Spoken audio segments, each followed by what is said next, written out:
For decades, Vince McMahon lived in the spotlight, but today, at 80 years old, the former WWE boss is rarely seen and almost never heard from. And after years of scandals, lawsuits, and damaging allegations, we may finally know why. Let me break it down. He didn't inherit power. He took it. McMahon was born in Pinehurst, North Carolina, into a family already entrenched in the wrestling business. His father, Vince McMahon Sr., founded what would eventually become World Wrestling Entertainment. Most sons in that position would have been content to maintain the business, keep the lights on, and pass it down. Vince had other plans. Born August 24, 1945, McMahon, along with his later estranged wife, Linda, is co-founder of the world's largest professional wrestling promotion. What started as a regional territory governed by a gentleman's agreement between promoters across the country became a global empire, specifically because one man decided the gentleman's agreement didn't apply to him. He broke the territorial system, poached talent from every promoter in the country, took his product national, and never looked back. Outside of professional wrestling, McMahon occasionally ventured into promoting other sports with projects including the World Bodybuilding Federation and the XFL Football League. Some of those bets didn't pay off, but the losses never slowed him down. That's who Vince was. He bulldozed, he rebuilt, and he kept moving. For decades, the Mr. McMahon character on TV was the villain everyone loved to hate, the sneering billionaire boss, the guy Stone Cold Steve Austin kept knocking down, the man the crowd booed so loud the arenas shook. But the real Vince McMahon wasn't playing a character. He was being himself. With the volume turned up, he was the boss, the controlling shareholder, the final word on everything from storylines to talent contracts to the color of the logo. Nobody at WWE made a move without his approval. Success didn't come without controversy or challenges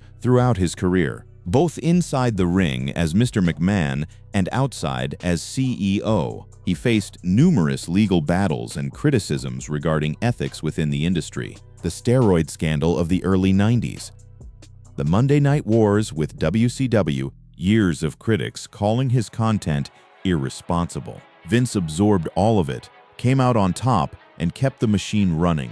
He was untouchable.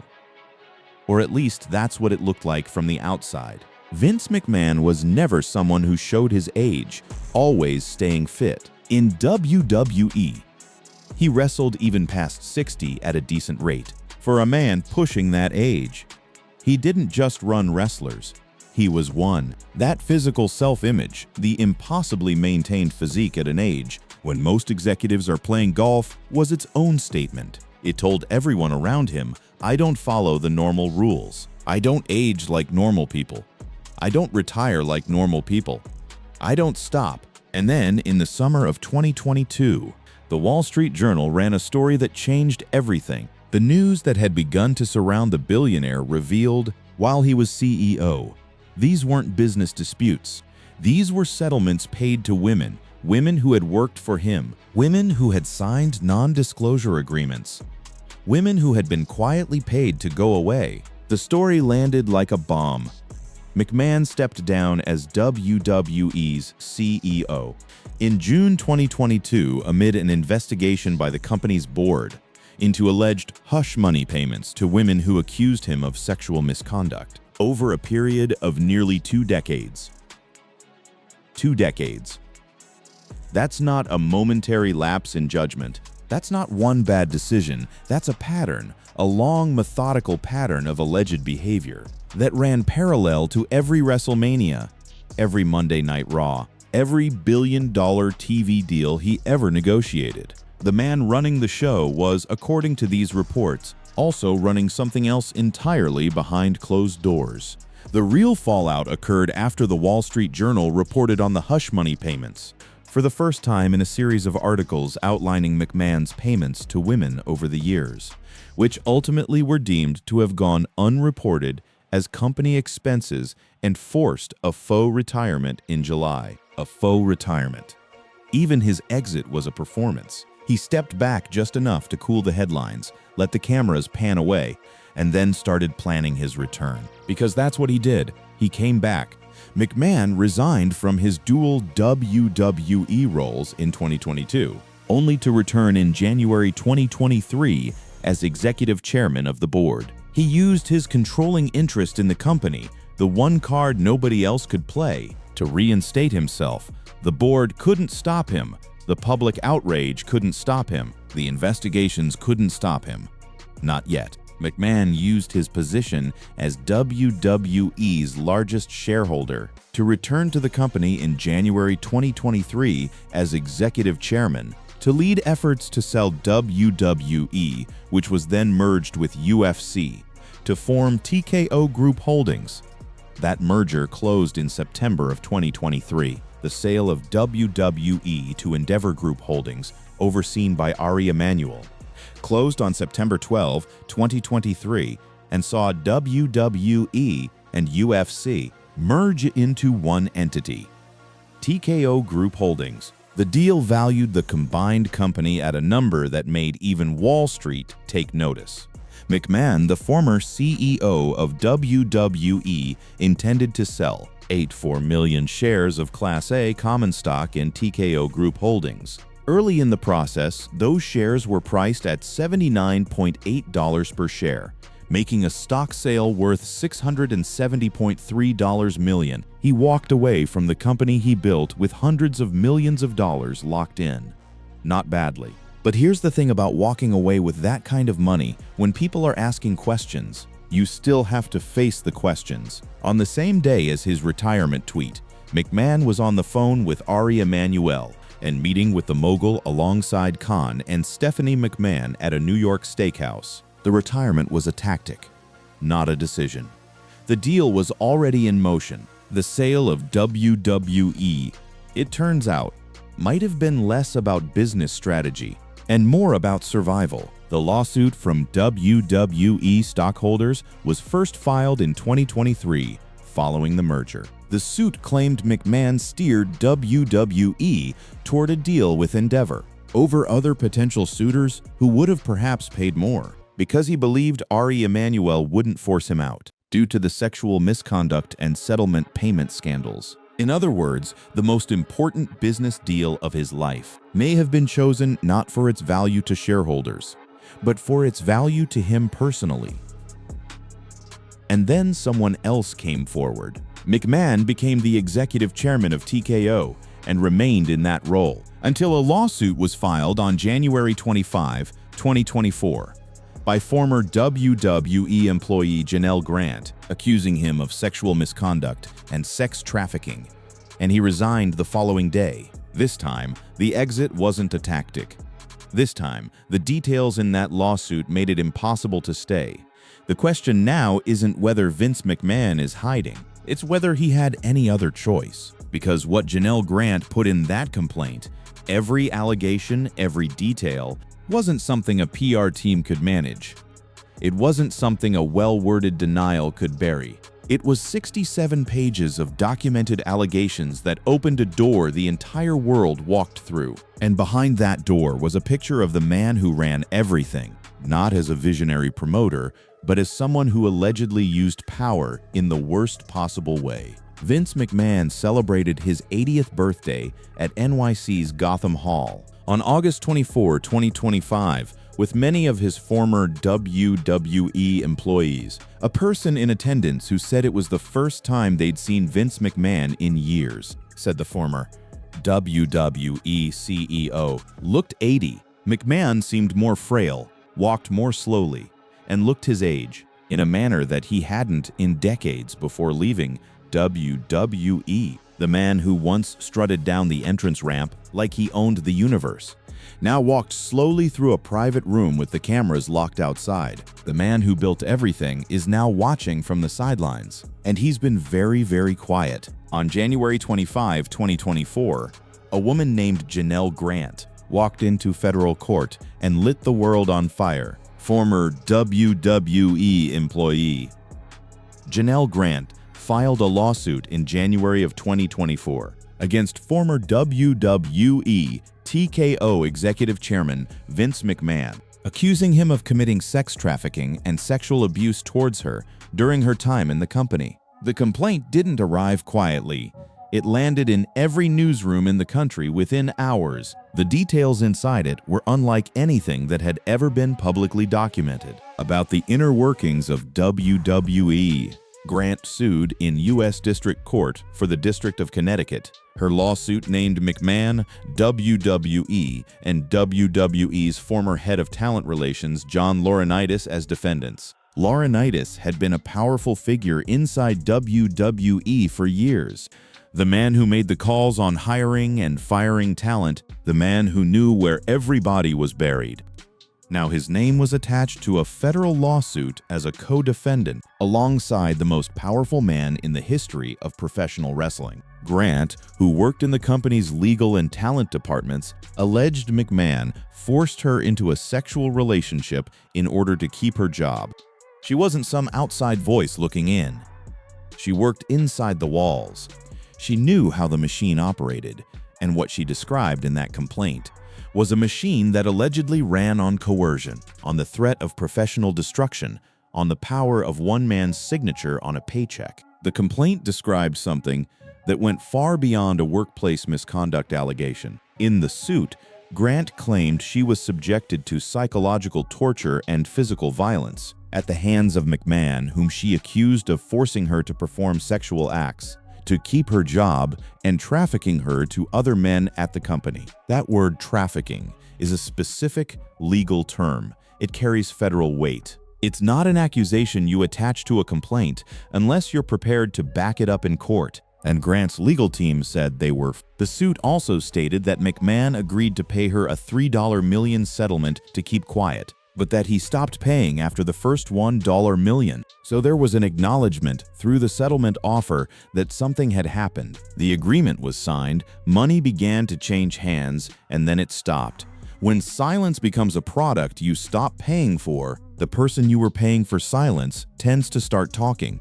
Aside from the assault allegation, Grant alleged that McMahon used her as a sexual pawn to retain an unnamed WWE superstar while negotiating a new contract. That detail, the use of a woman as leverage in a talent negotiation, was perhaps the most jarring claim in the entire original complaint. It described a transaction, a calculated, business-minded use of another human being, as a commodity in a contract discussion. McMahon denied everything.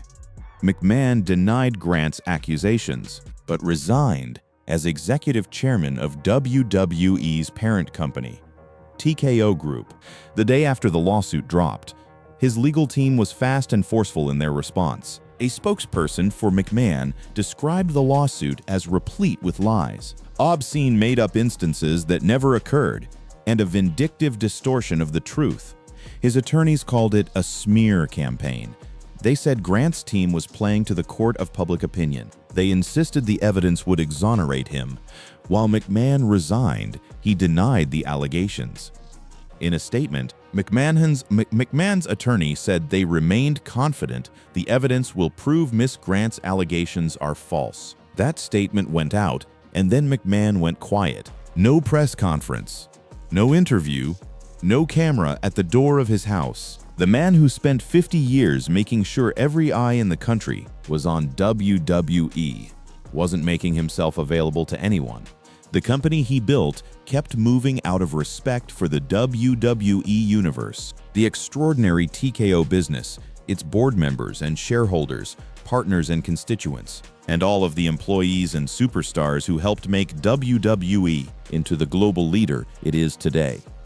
McMahon said he had decided to resign from his executive chairmanship and the TKO board of directors, effective immediately. It was polished, it was gracious. It was the language of a man trying to control one final narrative on his way out the door. But Janelle Grant wasn't finished. Grant's proposed amended complaint, submitted in late January 2025, significantly expanded the length of her original lawsuit, growing from 67 to 101 pages. A year into the case, the complaint didn't shrink, it grew. New evidence, new names, new details that had been sitting in text messages and voice recordings, waiting to be introduced into a federal proceeding. Among the new allegations, Grant claimed McMahon instructed her to create explicit content, for WWE creative executive Michael Hayes and that McMahon shared explicit images of her without her consent. The complaint also stated that McMahon attempted to arrange a sexual encounter between Grant and WWE star Brock Lesnar as part of his contract negotiations. Further, the lawsuit detailed McMahon's alleged involvement in directing Grant to undergo treatments at Dr. Carlin Kolker's clinic, Peak Wellness, where she claimed she was prescribed substances without knowing what they were. Brock Lesnar, one of the most famous professional wrestlers in history, a man who had crossed between WWE and the UFC multiple times, was now named in a federal complaint. The original complaint referenced a star wrestler in the accusation but did not provide Lesnar's name. Lesnar is not listed as a defendant in the lawsuit.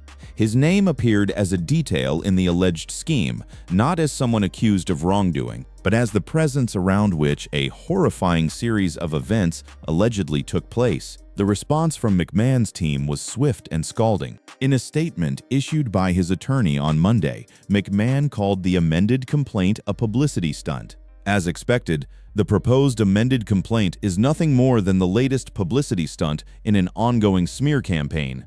McMahon attorney Jessica Rosenberg said, "It is filled with desperate falsehoods from a team that continues to disregard the law and the truth." McMahon's team called the motion to amend a bad faith attempt to sway public opinion and claimed that the case should be moved to arbitration in accordance with the terms of Grant's NDA. In March, Grant's team asked that the case move forward into discovery, with McMahon's team once again hitting back and asking for arbitration. The legal back and forth was a war of attrition. McMahon's side trying to push everything behind closed doors, Grant's side fighting to keep the proceedings public and moving forward. The proposed amended complaint included never-before-seen text and voice messages from McMahon. Grant's attorney, Ann Callis, said the complaint reveals new details that further demonstrate the sexual abuse she suffered at the hands of Vince McMahon and John Laurinaitis and pulls back the curtain on the dangerous workplace culture McMahon created at WWE. Text messages, voice messages, not second-hand accounts, primary source material, allegedly in McMahon's own voice and words, sitting in a federal court filing.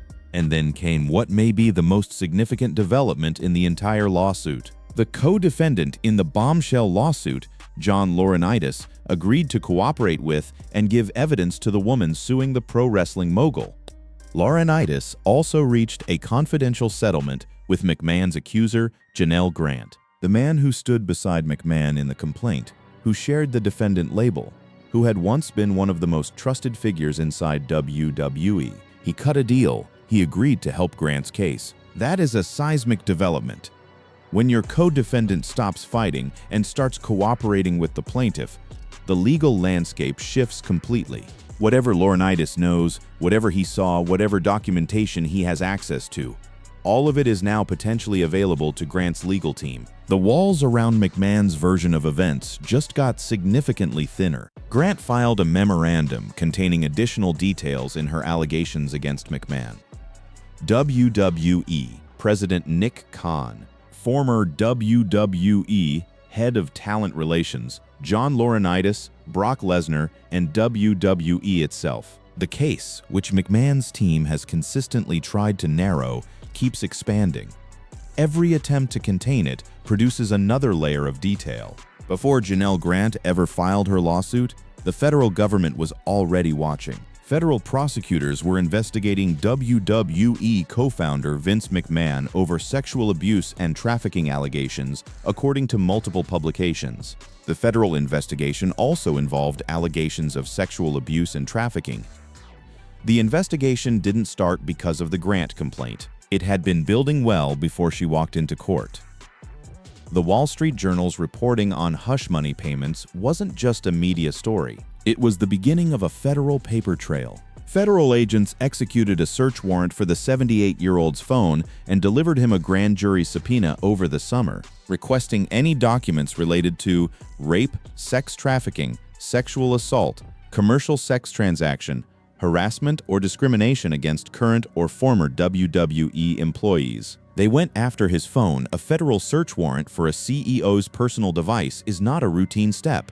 That's a move prosecutors make when they believe the device contains evidence of a crime and when they have enough probable cause to convince a judge. The subpoena reportedly included the names of at least 4 women formerly employed at WWE, some of whom were now in contact with federal prosecutors in New York, who allegedly received settlements and signed non-disclosure agreements over their accusations against McMahon. One of those names was former WWE employee Janelle Grant.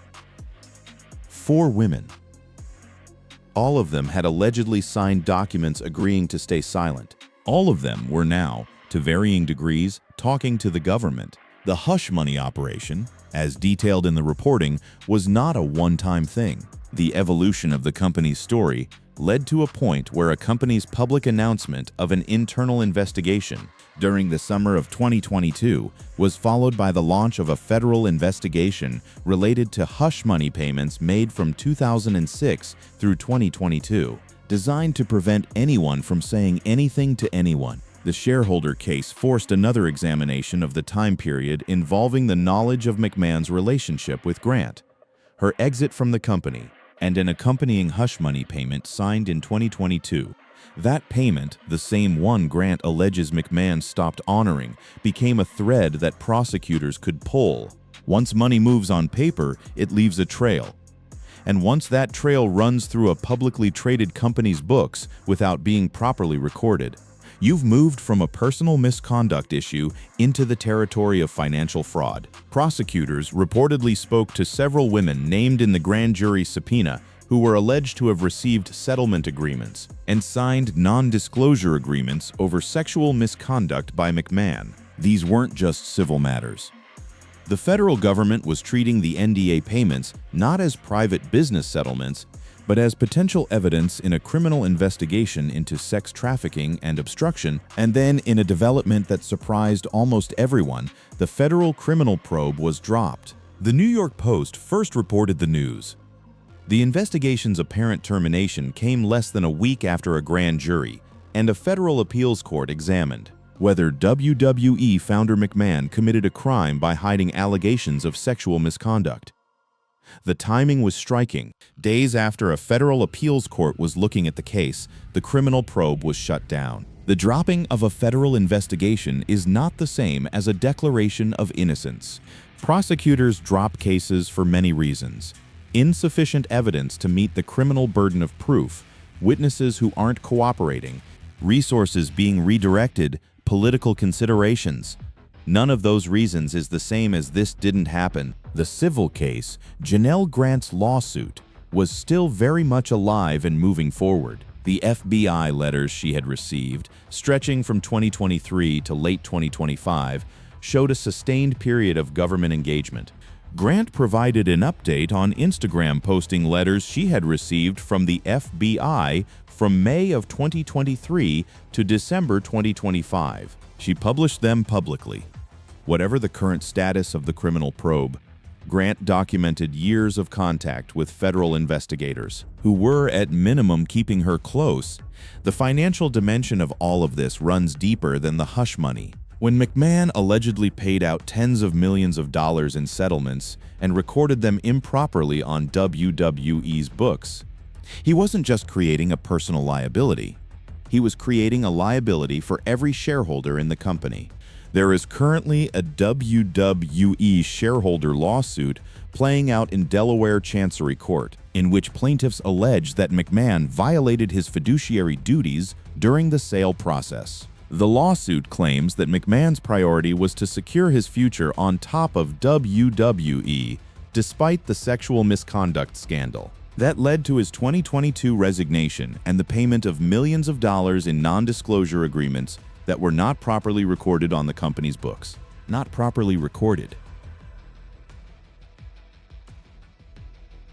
That's accounting language for a very serious allegation. That money moved through WWE's books in a way that wasn't disclosed to investors. When a public company's CEO makes tens of millions of dollars in payments that don't appear on the books as what they actually are, That's a problem for the SEC,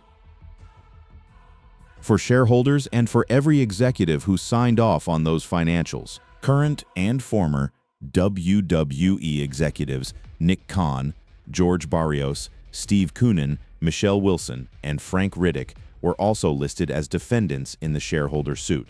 As part of the discovery process, the suing shareholders requested that McMahon turn over documents related to sexual misconduct allegations and payments made to women who had accused him of misconduct. The discovery process in that case threatened to pull back every curtain: documents, emails, internal communications, all of it potentially becoming part of a court record. And then McMahon did what McMahon does. He found a way to make a deal. A settlement prevented the potential of documents pertaining to McMahon's sexual assault allegations and hush money scandals being made public. The trial, which suggested that McMahon manipulated and steered WWE into a favorable deal with Endeavor in order to secure control of the company, was supposed to start before it was canceled, after the parties reached an agreement in principle. If the trial had proceeded as planned, the discovery process would likely have seen the shareholders request that McMahon turn over all documents related to the sexual misconduct allegations, along with payments made to his women accusers. The documents would have reflected McMahon's state of mind at the time of the merger. His state of mind. That's the phrase that matters. The legal question wasn't just, did McMahon do these things? It was McMahon's decision-making about the sale of WWE driven by his need to protect himself from these things? The answer to that question, sitting in those documents, never made it to a public courtroom. Details regarding that settlement were not readily available. He settled, he avoided the discovery, he kept the documents private, and he went quiet again. The pattern here is consistent and deliberate. Every time the legal machinery gets close enough to produce public documentation, a trial, a discovery process, a deposition, something happens to contain it. The civil lawsuit from Grant was paused while the DOJ investigation was active. The DOJ investigation closed without charges. The shareholder trial was settled before it reached a courtroom. John Laurinaitis cut a deal with Grant, which is the one variable McMahon arguably can't control. The case had provided an astounding level of detail regarding the merger process and placed several current and former executives under depositions, including McMahon, Ari Emanuel, Nick Khan, Paul Levesque, Brad Blum, and Stephanie McMahon. McMahon sat for a deposition. Whatever he said in that room, under oath, in answer to questions about the merger, about the payments, about his state of mind. It's out there, in the hands of attorneys, in the record. The man who choreographed every story in professional wrestling for 50 years is living inside one he can't choreograph. And the longer it goes on, the less control he has over how it ends. To understand why this is all so significant, you need to understand what WWE actually was under Vince McMahon. It wasn't just a wrestling company. It was a content machine, a talent development pipeline, a global brand, and, if the allegations in multiple lawsuits are to be believed, a workplace where the chain of command went from everyone to Vince, and Vince answered to no one. McMahon remained the controlling shareholder of WWE, and while informally exploring a sale or merger is not against company bylaws, McMahon was alleged to have acted in his own self-interest rather than in the interests of all shareholders. The controlling shareholder structure gave McMahon a level of insulation that very few CEOs anywhere in corporate America have ever enjoyed. You can fire a CEO, you can vote out a board member. You cannot vote out the person who controls the majority of the voting shares. He could be removed by a scandal, by death, by his own decision, but not by the preferences of the people around him. He built that into the structure of the company, deliberately, and it held for decades. McMahon, the long-standing figure at the helm of WWE, had been granted an unusual level of permanence in his position as the company's executive chairman. This peculiar arrangement surfaced as a result of the merger between WWE and Endeavor. The terms of the merger dictated that McMahon could only step down from his role due to death, resignation, or incapacity.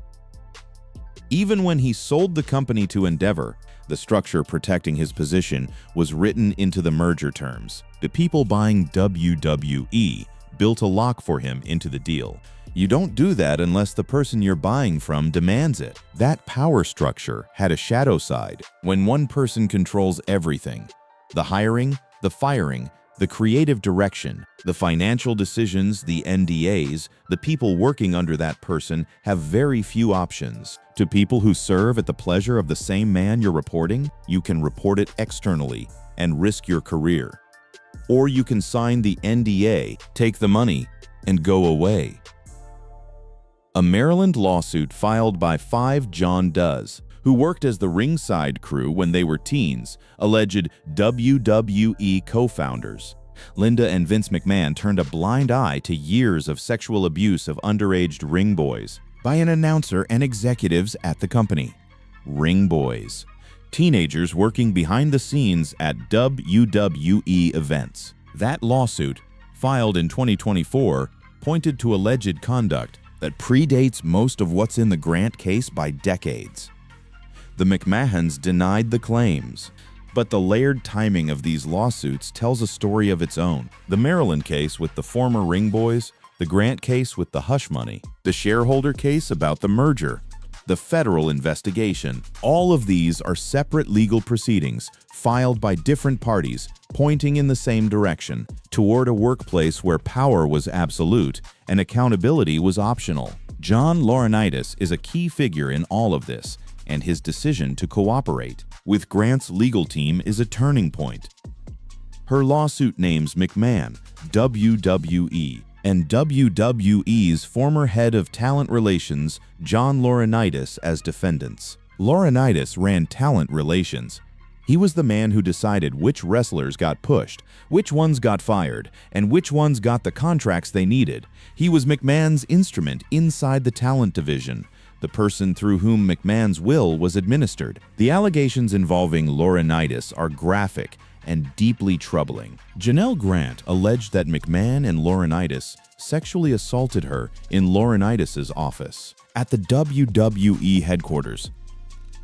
His office.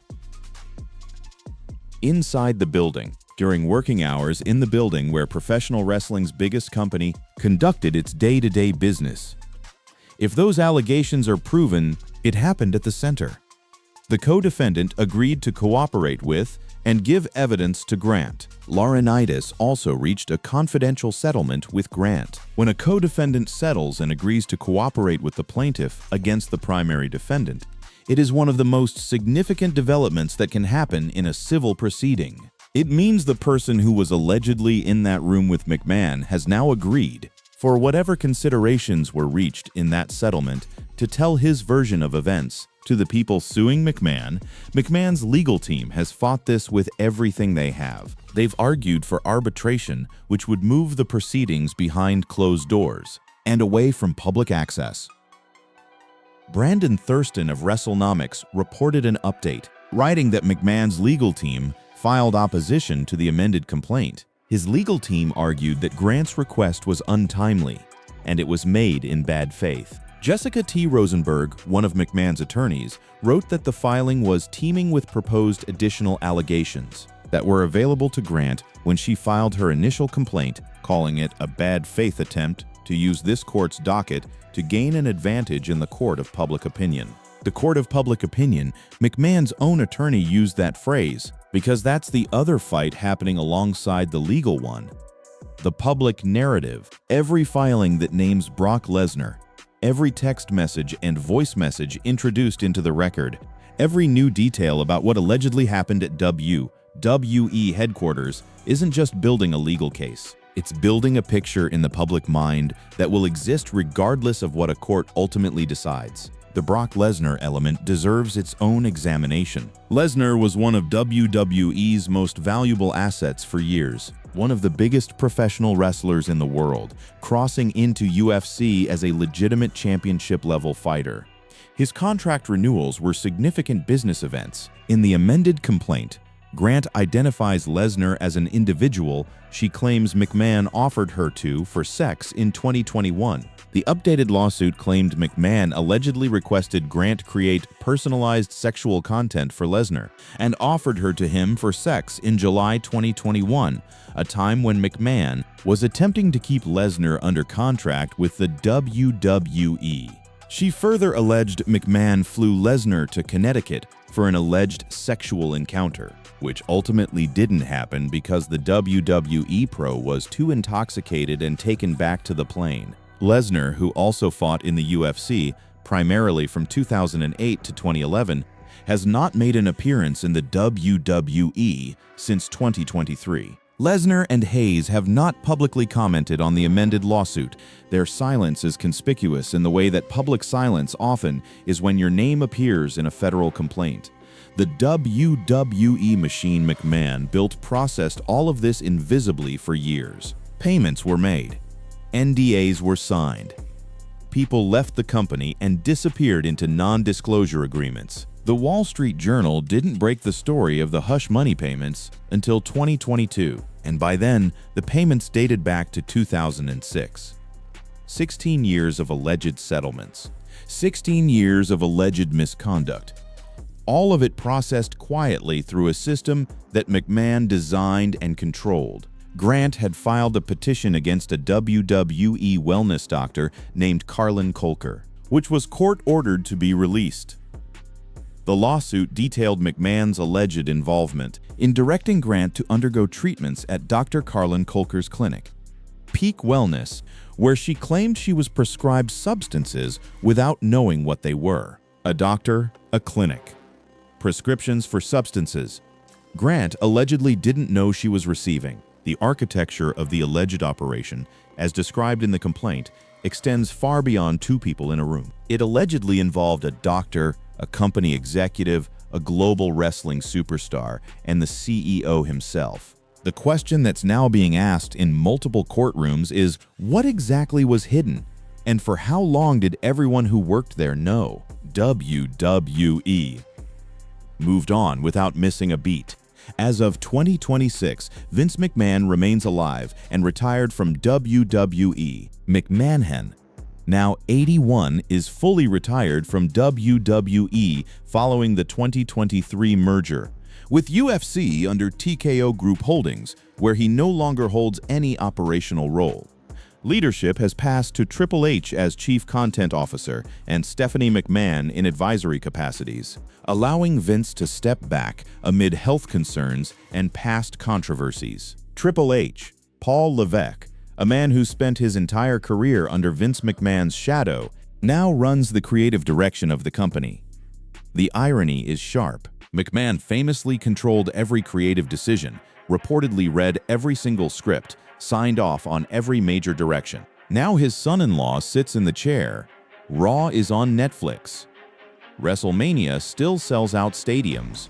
The machine keeps running, and the man who built it watches from wherever he is. McMahon had resigned out of respect for the WWE universe, the TKO business, its shareholders, partners, and constituents, and all of the employees and superstars. The Netflix deal announced around that time was valued at $5 billion. The company he spent decades building signed a deal worth more than most countries' entertainment budgets, and he walked away from it the day after a lawsuit dropped.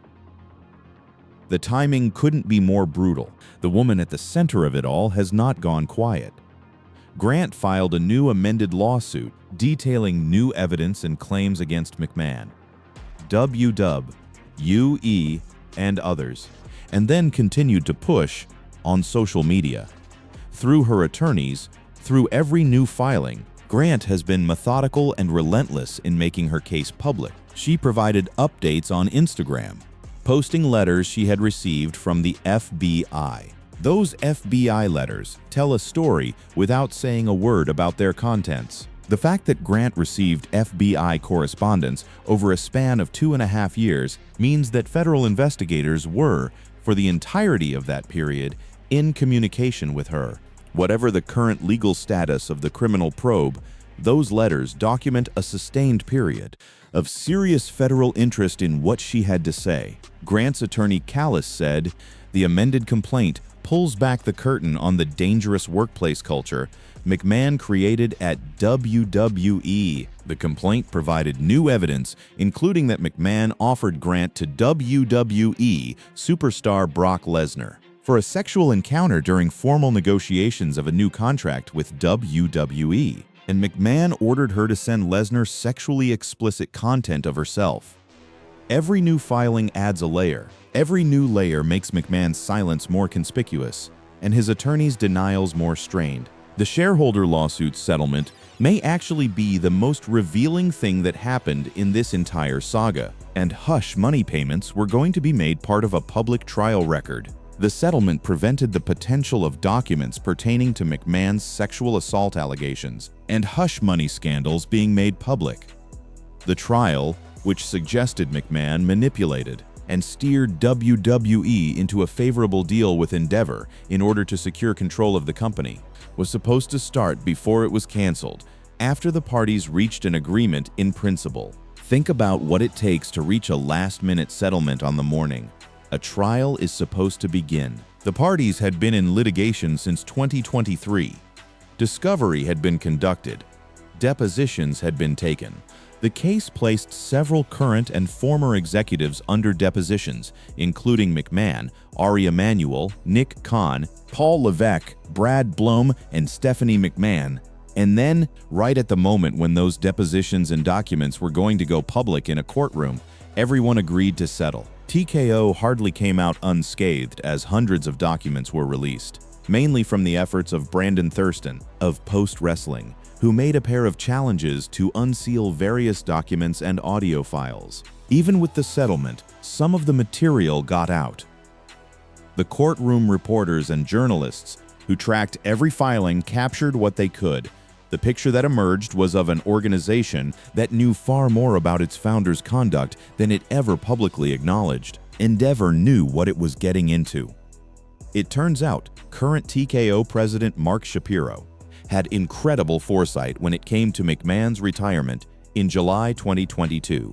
Brandon Thurston of Post-Wrestling released a bombshell report showing a text exchange between Shapiro and the TKO CFO, as well as a former Endeavor CFO, mere hours after McMahon's retirement statement went public. Shapiro predicted that new co-CEOs Nick Khan and Stephanie McMahon would only be taking over the company on a temporary basis, and that Vince would ultimately be back in an attempt to facilitate a sale of WWE. He predicted it on the same day McMahon announced he was done.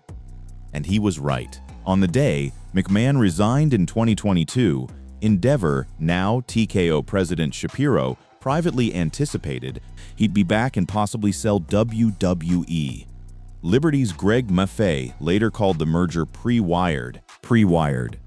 That's not a metaphor anyone used lightly. That's a description of a deal that was agreed to in principle before the public process of selling a company ever formally began. The suit claimed McMahon steered WWE toward a deal with Endeavor over other potential suitors, who would have perhaps paid more because he believed other bidders could have forced McMahon out due to sexual misconduct and settlement payment scandals. If true, the sale of WWE to Endeavor, the deal that created TKO Group Holdings, that merged WWE and UFC, that put Raw on Netflix, was executed as a survival strategy. Not just good business, survival. And then there's Linda, McMahon's wife.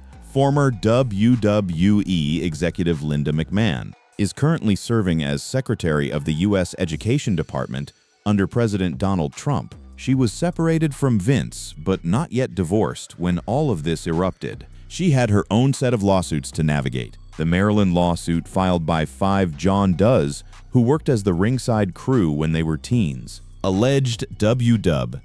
UE co-founders, Linda and Vince McMahon turned a blind eye to years of sexual abuse of the underaged ring boys by an announcer and executives at the company. The stay in that case is a major development for the businesswoman and former Small Business Administration head. Linda McMahon's cabinet role is tasked with investigating sexual misconduct in education programs. The person tasked with overseeing sexual misconduct investigations in American education was simultaneously fighting lawsuits about her own alleged failure to address sexual misconduct inside WWE. The layers of that irony are hard to calculate. In November, her attorney told ABC News the FBI investigated the allegations at the time. The McMahon family, in its various legal responses, has consistently denied all allegations. At 80 years old, after the birthday party at Gotham Hall that nobody outside his inner circle attended, Vince McMahon is living in a world he doesn't recognize. McMahon hosted a lavish two-night birthday party to celebrate turning 80. The list of attendees included The Undertaker, John Cena, JBL, and Sheamus, among others. The people from the old world. The people who knew him before all of this, or the people whose careers he built, or both. They came to celebrate. Vince McMahon told guests that 80 is the new 20. Since his resignation, he has created the 14th&I entertainment and investment firm. 80 is the new 20 is a very Vince McMahon thing to say. At a private party in a room with no cameras allowed, the man who built an empire on spectacle and publicity is now holding his milestone birthday celebration behind a no-phones policy, surrounded only by people who already know his name. The reason he's hiding isn't a mystery. It's the result of a series of decisions, allegations, and legal proceedings that have made any form of public life a risk. Every interview he does is a potential liability.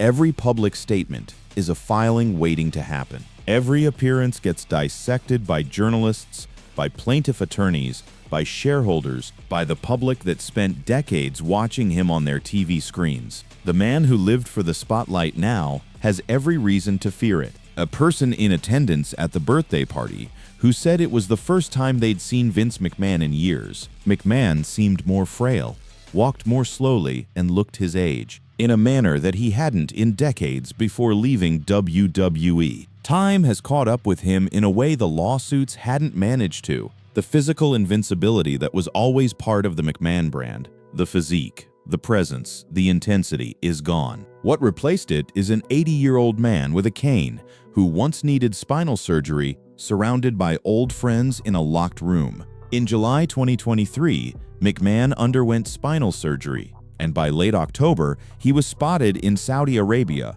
alongside The Undertaker attending a Tyson Fury fight. Observers noted that McMahon, post-surgery, was using a cane for mobility, raising concerns about his health. The physical decline tracked alongside the legal decline. Both happened in public view, even as he tried to retreat from it. John Laurinaitis' decision to settle with Grant and cooperate with her team is the development that may ultimately define the outcome of everything. Because Laurinaitis was there. He was in the room for things that Grant described in her complaint. He was named as a defendant in the same lawsuit, and now he's on Grant's side. Whatever evidence he holds, whatever testimony he's prepared to give, whatever documents he can produce, all of that is now ammunition for the plaintiff. Grant's memorandum contained additional details in her allegations against McMahon. WWE President Nick Khan, former WWE Head of Talent Relations Laurinaitis, Brock Lesnar, and WWE itself. The net keeps widening. Every amended filing adds names, adds pages, adds evidence. The original 67-page complaint became 101 pages. The case that was supposed to be contained to a quiet arbitration proceeding is now a sprawling federal action with text messages, voice recordings, medical records, and a cooperating co-defendant. McMahon's attorneys will keep fighting. They'll call every new filing a smear. They'll push for arbitration. They'll dispute every allegation. That's their job, and they're doing it aggressively. But the legal geography is shifting. The DOJ investigation may be closed, but the civil case is moving. The shareholder case settled, but documents were released. and Laurinaitis has now changed sides. What comes next is a courtroom eventually. Grant's attorneys filed a motion to amend the complaint in the ongoing case, to provide new evidence that McMahon treated Grant as a commodity to sexually abuse and offer to other men. The motion was granted. The case is moving toward discovery. The question of whether this ever reaches a trial is still open. McMahon's side will continue to look for every off-ramp, but the options are narrowing, with McMahon's team hitting back and asking for arbitration. His communications with Laurinaitis, his communications about the NDA payments, all of it potentially becomes visible to Grant's attorneys. All of it potentially becomes part of a public court record. That's why his team is fighting so hard to prevent it. The pattern of the last 2 years has been clear. Attempt to contain, attempt to settle, attempt to push behind closed doors. The shareholder case was settled right before trial. The criminal probe was closed, but the civil case is still alive, with an expanded complaint, new evidence, and a co-defendant who has switched sides. This is the fight McMahon couldn't win with a phone call or a check. The Undertaker was there, John Cena was there, people who had their careers shaped by this man, whose names became global brands under his roof, who had complex and sometimes difficult histories with him. They showed up. Slaughter alluded to the fact that his former boss does not want to slow down despite his age. He can't slow down. Slowing down means sitting with all of this. Staying in motion has always been how Vince McMahon managed the world around him. When you're moving fast enough, nothing can quite catch you. But he's 80 now. He walked slowly through that party. He talked slowly on the phone when he called Sergeant Slaughter to invite him. The man who once seemed physically immune to the passage of time is no longer immune. And the lawsuits that followed him out of WWE aren't moving slowly. They're moving toward him. History will have to figure out how to hold all of this at once. The man who took a regional wrestling company and turned it into a global entertainment behemoth. The man who created WrestleMania, who built stars from scratch, who reimagined what sports entertainment could be. And also, the man who is currently the subject of a federal civil lawsuit alleging sex trafficking, who made tens of millions of dollars in hush money payments over 16 years, who allegedly used a woman as a pawn in a contract negotiation, whose co-defendant has now agreed to cooperate against him. In January 2024, Grant filed her lawsuit, naming McMahon, Laurinaitis, and WWE as defendants, ending with McMahon's very real resignation within 48 hours of the suit's filing. 48 hours. That's how long it took from the complaint hitting the docket to the most powerful man in wrestling's history clearing out his office. The speed of that exit says something no statement from his attorneys can address. Vince McMahon hosted a lavish 2-night birthday party to celebrate turning 80. The people who came were the people from the wrestling world he built. That world still exists. Raw still airs. WrestleMania still happens. The machine is still running without him. And from somewhere in New York, in a room where phones aren't allowed and cameras don't follow, an 80-year-old man with more lawsuits than friends in the room is watching it all continue